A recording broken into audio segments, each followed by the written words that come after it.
In late August of 1996, when I was just 19 years old, I arrived home to find my mom sitting at the kitchen table. I'd been at a house party with my then-girlfriend the night before, and following one of my first real experiences with alcohol, I wasn't feeling my best. I walked through the front door into a house so quiet that I thought my mom and sister were elsewhere. But when I walked into the kitchen, I saw my mom just kind of sat there very silent with a glass of wine in front of her. It was so unexpected, and I was so hungover that seeing her actually made me jump a little. But then that feeling of surprise was quickly replaced by one of dread. Mom never drank in the daytime, and she never just sat around the kitchen table quiet like that. And so very likely I started to suspect that I might be in for some very bad news. She asked me to sit down, and when I did, she told me that my dad was gone and that he wasn't coming back. I asked if gone, she meant dead. When Mom shook her head and told me no, he just left. I remember floating on an island of relief for a moment before sinking back into Asia of shock. And once I was able, I followed up with a ton of questions asking how she knew, where he'd gone, when he'd left, and stuff like that. And the short answer to all of them was she didn't know. And the harder she tried to come up with any substantial response, the more upset she got. He hadn't warned her. He hadn't left a note. He just packed a suitcase, got into his car, and then drove off to God knows where. The conversation ended with my mom crying and me hugging her while I told her everything was going to be okay. But, as I unfortunately came to discover, everything was not going to be okay. For the first 2 or 3 months, Noon really talked about my dad leaving. There were routine calls and visits from relatives to check in on us, but the discussions focused on our welfare, not why Dad had left or if he'd be back. Anything further than that, anything which rubbed up against the mystery of the whole situation, tended to upset Mom to the point that she couldn't talk about it anymore, and I'd be lying if I said that I didn't feel the same way. But then, after letting the shock fully wear off, all the pain and grief was replaced by a burning curiosity, and one which was only made worse by my mom's deliberate and enduring silence on the subject. She wasn't in denial or anything, and people grieve in different ways, but whenever I brought up the subject of my dad, she'd either start crying or get super angry and start yelling stuff like, "You don't talk to me about that piece of crap. He's dead to me." And I had no choice but to seek answers elsewhere. And since I strongly suspected that Mom was hiding something from me, I did so with great intensity. My first move was to contact one of my dad's friends, his only real friend. In fact, who I figured was the most likely to have knowledge of his whereabouts. Dad was an only child, and both his parents died before he was 30. But he and his friend Carl had been close since their college days together, which is even longer than he'd known my mom. I thought if anyone knew where my dad was, it would be him. But when I called him, he said that my call was the first that he'd heard of it. He had no idea why my dad might have left, but he did know a few places that he might have gone. And one of those places was a small town up in the wilds of northern Canada, named Wrigley. I managed to rule out the prospect that he'd stayed in Portland because he wasn't going to his job anymore. I then tried his hometown of Lincoln City, but as far as I could tell, he wasn't there either. Then, and only then, did I consider traveling all the way up to Wrigley, the furthest of the 3 potential locations, because doing so would mean driving for 30 hours straight through some of the most remote areas of the Canadian wilderness. And Carl said my dad had spent a summer there back during his college years and frequently reminisced about it. He'd also mentioned wanting to go back there one day.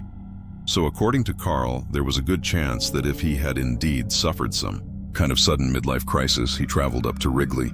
Wrigley, which is just over 450 m from the nearest big city, has a population of around 100, mostly First Nation citizens. It has 1 gas station, 1 medical clinic, and the nearest RCMP office is over 200 meters away. Is the very definition of a small town. But to me that was good news, because there'd be nowhere for my dad to hide. I was warned against any kind of winter travel because it can reach -60 up there during the winter months. And so instead, I made sure to drive up in the summertime. I arrive in Wrigley on Wednesday, July 22nd of 1998. After 3 days of driving up from Portland, the nearest motel was over 100 miles away. But since I was only planning on staying in town for around 48 hours at the most, I figured I could just Sleep in my car, which inadvertently brings me to my first stop in town, the gas station. Wrigley's one gas station was staffed by a guy I remember named Winston. And Winston was a great guy who looked to be in his late 30s or early 40s, and we made small talk at first, and he remarked about how rare it was to get any outsiders coming through. That gave me a golden opportunity to ask about my father, and so I did while showing him the most recent photo that I could get my hands on. Winston didn't recognize him from the most recent photograph, but he did recognize someone in the second picture I showed him, which I fished out of all the possessions my dad left behind. It showed a much younger college-aged version of my dad, along with a similarly aged woman. Both were dressed in hiking gear and were standing on either side of the large rock, pointing at what appeared to be some kind of mineral deposit running all the way through the center. Winston recognized it as Hunter's Rock, a landmark about 10 miles outside of town.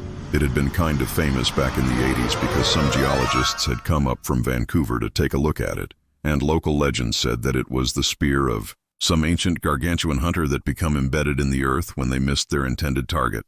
And this gave rise to rumors that Hunter's Rock was some kind of meteorite that had indeed buried itself deep into the earth after falling from the stars. The geologists' arrival caused quite a stir in town, while many were excited to learn the truth of the rock's origins. Others believed applying such scientific rigor would be disrespectful to the beliefs of their ancestors. The rock turned out not to be any kind of meteorite, nor was it the gigantic spear of some titanic hunter of yore. But interestingly enough, the geologist estimated that it did extend deep into the earth, potentially for almost a mile.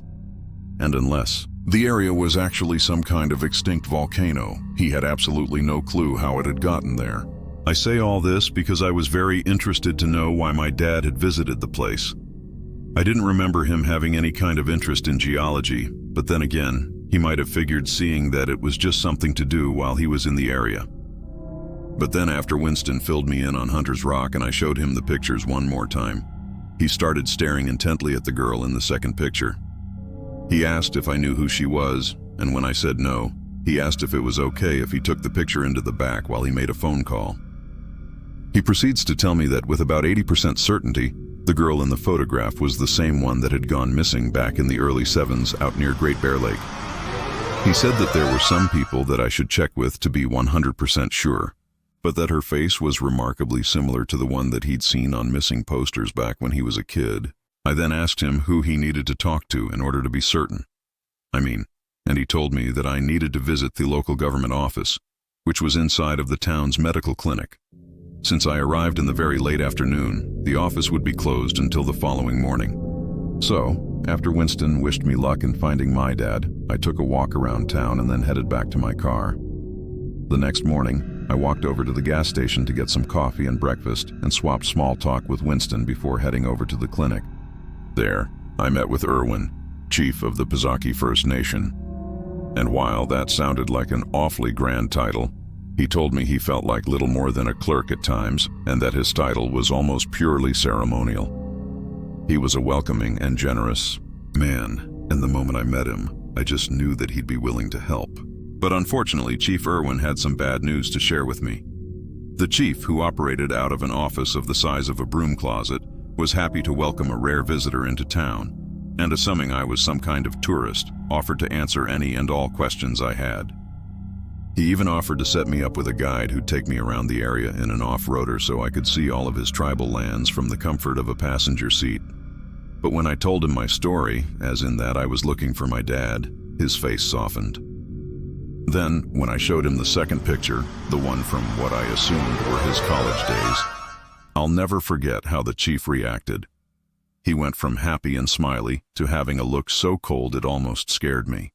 And then he simply said, "I think you and me should step into my office." Now it might sound morbid to some, but I was excited. He was clearly in possession of some valuable information, the exact thing that I'd driven more than 2,500 mi for. But what he told me raised many more questions than I had answered. Chief Irwin told me that the girl in the picture was named Susan Culver and was a King's University graduate who disappeared in the summer of 1973.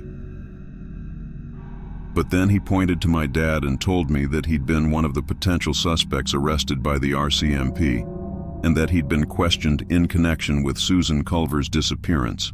Not once, but twice. Obviously that it was all very shocking. And again, this might make me sound like a kind of psycho, but it was progress. Solid progress for the first time in literally 18 months. Everywhere I'd gone, everyone I'd turned to, it had all been dead ends. So, even if it was bad news that my dad had potentially been a murder suspect, it was still something solid to cling to, which gave me an idea on why he might have left us in the first place. I mean, think about it. You're in college. You head up to Canada for a summer hiking vacation. You meet a girl, maybe fall in love, but that girl ends up going missing and you're one of the suspects. That'd be just about enough to screw anyone up for life. I mean, provided you weren't the cause for her disappearance. So, by that point, it seemed highly probable that Dad had made a late-life pilgrimage back to Wrigley to get answers about the girl he'd loved and lost. That last point kind of circles back to why I was so suspicious Mom was hiding something from me. She was so upset, then so angry at my dad, and it made me think that she knew something about this girl, Susan, and that my dad's sudden disappearance might be connected to her own. Chief Irwin went on to tell me that Susan Culver's remains had never been found, so no one had ever been charged in connection with her disappearance. But he also mentioned that her last known location was in the jaws of Great Bear Lake, out in what are known among the tribes as the Sawu lands. And that was where the Mountie Shad found her campsite, totally abandoned, but also totally undisturbed. He took a good look at them or recent picture of my dad before telling me that he hadn't seen him. But the chief was also quick to add that if Dad had been heading straight toward Hunter's Rock, there was no real reason for him to stop back in town, especially if it was a place that held the bad memories of being arrested. If he wanted to really look for the missing girl, or even if he just wanted to pay his respects to the place that she was last seen alive, it made sense that he went straight up to the Great Bear Lake. At least if he was up there in Canada and not someplace else entirely. And the only issue was getting there. From Wrigley, it was about a 200-mile drive to get to a place called Dellen, and if you didn't have a decent 404, which obviously I didn't, then there was no point trying to make the drive. But even if I did have one, I was still looking at a 30-mile hike out into the marshlands through all kinds of crap and mosquitoes. Yes, they still have them up there to the place Susan Culver's campsite was found. I could go through the process of hiring a 4x4, driving up to Dellen, then hiking for 3 days through some pretty hellish terrain, and it could end up being for nothing. Granted, I considered it all a very noble pursuit. There was literally nothing more important to me than trying to find my dad and potentially bring him home. But like any great effort, the spirit was willing, yet the flesh was weak. And in my case, my bank account was even weaker. I simply couldn't afford to extend my stay by another few days, as I'd already taken a whole week off of work and had spent a ton of money on gas, motel rooms, and road food. It was either throw in the towel or call Mom and beg her to transfer some money into my account. I'd then have to call work and risk getting fired after begging for a few extra days off when I'd already put my manager in a pretty bad bind by requesting a week off at relatively short notice. And calling it quits and then maybe heading back at a later date seemed like the logical course of action. Being up there in the Northwestern Territories made me feel like I was close. You know what I mean? So close that I could practically feel him up there with me somehow. Then the more I thought about it, the more I realized that there was no turning back. Not unless I wanted to live with their dread of inaction for the rest of my godamned life. But the thing that really sealed it was when Chief Irwin told Meth that Dellen had an RCMP office, and how that was the place they questioned my dad after his friend Susan disappeared. They'd have records, written reports, everything I needed to get more information about what had happened to her and my dad. And with that in mind, I called work, and then I called my mom. Now getting the time off was easy because I was just honest with my manager and told him what I was doing. My dad had left. We were worried about him, so I was off looking for him in the hopes of bringing him home, and hell, maybe even saving his life too. And at that, my manager said, "Take all the time you need." Mom, on the other hand, was not so easy to convince. She didn't know where I was or what I was doing, so when I called her and informed her of the situation, she was not happy. At first, in light of what I was doing, she refused to wire me any money and told me to return home immediately. I had to, argue with her for about a half hour straight, using the phone in the Wrigley gas station's office before she finally relented and agreed to send me some money. I'd be lying if I said that it didn't get a little tearful at points, and I'll be forever grateful to old Winston for giving me my privacy during that phone call. It was quite possibly one of the most intense I've ever had. I also owe Winston in another way, an even bigger one too, because it was he who agreed to drive me all the way up to Dean near Great Bear Lake in exchange for nothing but gas money. And I guess he was pretty invested in my little story by that point, especially once I shared what I'd learned from Chief Irwin. But before we set off the next day, he told me that he wouldn't be following me out into the marshes.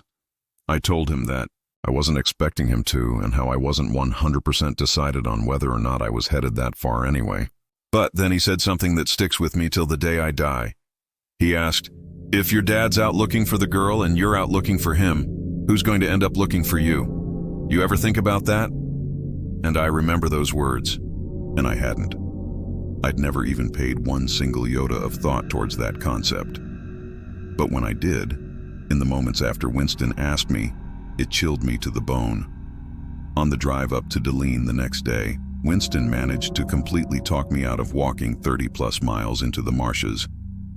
If my dad was out there and he hadn't gone completely crazy, then he would have had at least some basic camping gear with him, whereas I didn't even have a tent, let alone enough camp food or the right footwear to make it through 30 minutes of marshy wilderness and back. And so, realistically, there was no going after my dad in the Sautu Lance. But what I could do was check in with the RCMP up in Dellen, let them know about the situation with my dad, and then give them my contact details so they could get in touch if there were any sightings of him. And maybe, just maybe, someone up there would be able to tell me more about why my dad was arrested in connection with his friend's disappearance. It took us about 5 hours to get up to Deline, and then when we arrived, Winston drove us straight over to the RCMP office, which thankfully was right next to a grocery store. He said he'd pick us up some sodas and hot food, and then I headed into the office alone. The office was just a small reception area with a larger room behind it, and after looking through the open doorway, it rated greetings with a young girl-looking red-coated Mountie. Constable Jacobs, who was around my age, seemed only too happy to help me. But when he realized that I had more than just a basic inquiry in mind, he told me to sit tight while he radioed the only other Mountie in Deline, a man named Mackenzie. Not his real name, and the need for the pseudonym will shortly become clear. Mackenzie, who was considerably older than his junior co-workers, seemed far more equipped to help with inquiries of a historical nature, and he did help. He was a little frosty with me at first, but after I told him the whole story about looking for my father, he warmed up enough to talk to me. Mackenzie actually remembered the incident involving Susan Culver and my father, because he'd been a junior constable way back in the 70s at the time of the investigation.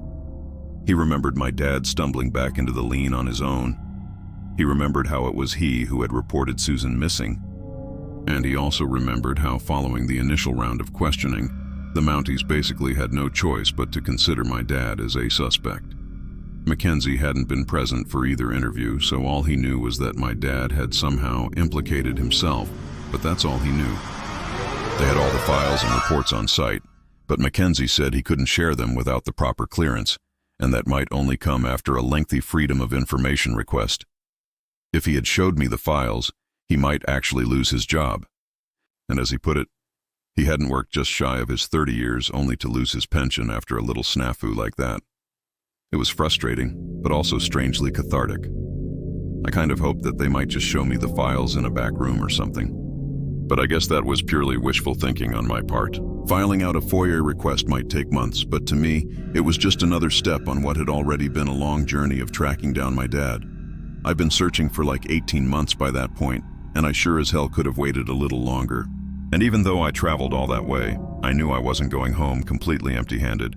Mackenzie and Constable Jacobs both promised to keep an eye out for my dad, and even promised to call me if they'd heard or saw anything out there in the Jaws. And by that I mean the marshlands where Susan Culver went missing. Before I left, Mackenzie asked what my plans were. I told him I was heading back to Wrigley, and I would probably spend another night in my car before heading south in the morning. He wished me luck, and I thanked him, and then I walked outside to meet Winston near his truck. He picked us up some sandwiches, and then as we got on the road back to Wrigley, I gave him the lowdown on what the Mountie Shad told me. Winston said that he'd been keeping me in his prayers, hoping that I get my hands on those interview tapes sooner rather than later. I wouldn't say that I was a religious person, not by any stretch. But sometimes, just sometimes, I think Winston's prayers found someone's ears. Because that night, as I was trying to get as much rest as possible prior to my drive back south, I woke up to hear someone knocking on the glass of my car's window. Then when I looked outside and saw a distinctive red jacket, I realized who it was. It was Mackenzie, the Mountie from up in Deline. I lifted my seat up, opened my car door, and he asked if he could come sit in the passenger seat. And I told him sure. Then when he climbed inside, I remembered that he reached into his pocket and produced a cassette tape with a scribbled label. I couldn't read it right away. I had my internal light switched off so I wouldn't kill my car's battery and be stuck out there. But I had a strong feeling it was something very specific, something he definitely should not have been showing me. Mackenzie told me to turn on my car's tape player, and so I did. And then after he slid the tape into the slot, my suspicions were confirmed. It was the tape with my dad's first interview on it, the one from before he was arrested. Since he wasn't considered a suspect during the first police interview, my dad was very forthcoming with certain pieces of information. And as it turned out, he and Susie, as he called her, were out camping near the marshlands when Susie got up in the night to go pee outside the tent. After Susie's exit woke him up, my dad had simply rolled over and attempted to go back to sleep. But just seconds later, he heard Susan Culbert scream. Dad said that he rushed to put his boots on, grabbed a flashlight, and then ran out into the night to see what had scared Susan so badly, and that, according to him, is when he saw them. One of the interviewing Mounties asked my dad who they are, and my dad responds by saying that if he tells them, they'll think he's crazy. Dad then says something about how if he knew they were out there, he and Susie wouldn't have gone anywhere near the place. Not in a million years. One of the Mounties then asked my dad where they took Susan Culver, and Dad said he didn't know. But wherever it was, he knew Susie was probably dead. She had to be, because there was no way that she could survive what they were doing to her. Again, one of the Mounties asks who they are, and Dad explodes. He asks one of them, "How do you guys not know? You live out here and all this other unhinged sounding stuff." Like, it's no wonder the Mounties assumed that he murdered Susan Culver, because he really did sound out of his go-damned mind. The Mounties asked a few more questions, but with each answer my dad kept getting more and more agitated. He didn't know why they didn't take him too. They hadn't seen anyone following them over the previous few days.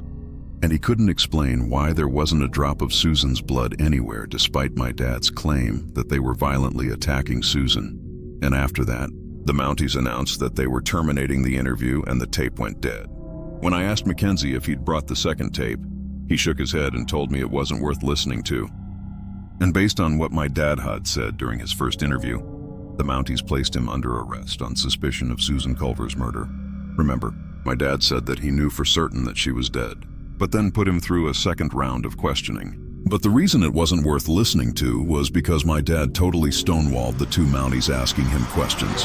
When he figured that they might at least partially believe his story, my dad was very chatty. But then once he realized that he was a murder suspect, he did the smart thing and didn't say another word until he was released due to lack of evidence. Mackenzie said that after he was released, my dad left town, but the search for Susan Culver continued for another 10 days. And the search and rescue team found the campsite that she'd shared with my dad. But they didn't find any trace of the girl herself, no clothes or blood or human remains. And the search effort was eventually called off, and many years later her parents had her declared dead for some sort of legal purpose, and she was taken off the missing persons register up there in Canada. But according to Mackenzie, there was something in the files that caught his attention. At one point towards the end of the search, a dog from an RCMP search team ran off and was never seen again, and the dog's disappearance sparked a whole new search and rescue operation, a kind of mini-search within the larger effort. Mountie searched high and low for this missing hound as well as Susie Culver, but neither of them were ever recovered. Mackenzie said the dog's disappearance was eventually put down to an operational hazard, and it was mourned and then replaced. But he thought that there was a lot more to it than just a dog getting a little over-exited and then drowning in a marsh. Remember, they never found Susan's body or the remains of that dog, in which case, where the hell did they go? Mackenzie finished by saying that in his opinion, my dad and Susie Culberth had come across some kind of gross sight, either marijuana, opium poppies, or maybe both. And he was quick to add that he had absolutely no proof of that theory. But very little else explains some of the comments my dad made during that first interview. After I expressed my gratitude for bringing me the tape, Mackenzie left and left me to an uneasy sleep. It was weird hearing my dad that young, though. He sounded a lot like me whenever I heard my own voice on tape, but that's obviously not what stuck with me that night. It was what he'd said during that first interview along with how he'd said it. Now, driving back, I had these strange mixed feelings of sadness and fear. I'd never felt so close to finding my dad, and at the same time, he'd never felt so distant. All his life, he'd probably been dealing with the aftermath of what had happened up in the Northwest Territories. And I can't speak for my mom because I still don't know to what extent she knew all of this. But personally, I had no idea. And that was almost 2 years ago. And at the time of writing, now this is in April of 2000, I'm still no closer to finding out the whole truth about my dad's disappearance. But these days, I have a much better idea of where to look. And now that I can hold my own on a solo hiking trip, I think I'm just about ready to go looking for him. I'm planning on heading back up to Deline in the summertime sometime, possibly in June. And I'll be sure to write up everything I find. I don't know how many of you will actually read this, but I don't care. This is good for my sanity, and when I find out anything else, this will be the first place I post to. I imagine that I'll be posting another blog in a few months. And if I don't, I either found my dad or something else happened. I guess we'll just have to wait and see.